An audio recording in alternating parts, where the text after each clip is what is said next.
কোনো রকম আগাম সতর্কবার্তা ছাড়াই শুক্রবার ভোরে ইরানে ক্ষেপণাস্ত্র হামলা চালিয়েছে ইসরায়েল। এই ঘটনায় তাৎক্ষণিক প্রতিক্রিয়া জানিয়েছে মধ্যপ্রাচ্যের অন্যতম প্রভাবশালী দেশ সৌদি আরব। আরব মূলকে আমেরিকার ঘনিষ্ঠ মিত্র হিসেবে পরিচিত সৌদি আরব ইসরায়েলের শুভাকাঙ্ক্ষী হিসেবে পরিচিত। পাশাপাশি আঞ্চলিক রাজনীতির মারপ্যাচে ইরানের কট্টর সমালোচকের খাতায় আরও আগেই নাম লিখিয়েছে সৌদি আরব। ইসরায়েলের শুভাকাঙ্ক্ষী হিসেবে পরিচিত থাকলেও শুক্রবার ভোরে তেহরানে ক্ষেপণাস্ত্র হামলার ঘটনাকে আন্তর্জাতিক আইন ও রীতিনীতির স্পষ্ট লঙ্ঘন বলে অভিহিত করেছে সৌদি আরবের পররাষ্ট্র মন্ত্রণালয়।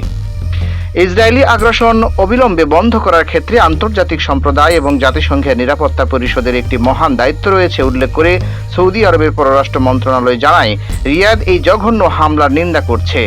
এদিকে ইসরায়েলের ক্ষেপণাস্ত্র হামলার পরপরই পাল্টা হামলা চালিয়েছে ইরান। তেহরান ইসরায়েলে হামলা করবে তা অনুমিতই ছিল, তবে তা যে এত দ্রুত হবে সেটি সম্ভবত কেউই আঁচ করতে পারেননি। এই ঘটনায় বিস্ময় প্রকাশ করেছেন রাজনৈতিক বিশ্লেষকরা। তারা ধারণা করেছিলেন ইসরায়েলে পাল্টা হামলা চালাতে সময় নেবে তেহরান। ইসরায়েলের প্রধান সেনা মুখপাত্র ব্রিগেডিয়ার জেনারেল এফি ডেফরিন দাবি করেছেন, গত কয়েক ঘন্টায় ইরান ইসরায়েলের দিকে 100টিরও বেশি ড্রোন ছুড়েছে। তবে ইরানের ছোড়া সমস্ত ড্রোন প্রতিহত করেছে ইসরায়েলের অত্যাধুনিক প্রতিরক্ষা ব্যবস্থা আয়রন ডোম। এর আগে ইসরায়েলের বিমান হামলার পর ইরানের সর্বোচ্চ ধর্মীয় নেতা আয়াতুল্লাহ আলী খামেনি হুঁশিয়ারি দিয়ে বলেছিলেন, তেহরানে হামলার জন্য ইসরায়েলকে কঠোর শাস্তি ভোগ করতে হবে।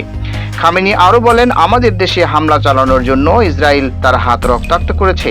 এর মাধ্যমে ইহুদিবাদী সরকার একটি কঠোর জবাবের জন্য প্রস্তুত হয়েছে এবং এটি অবশ্যই তারা পাবে।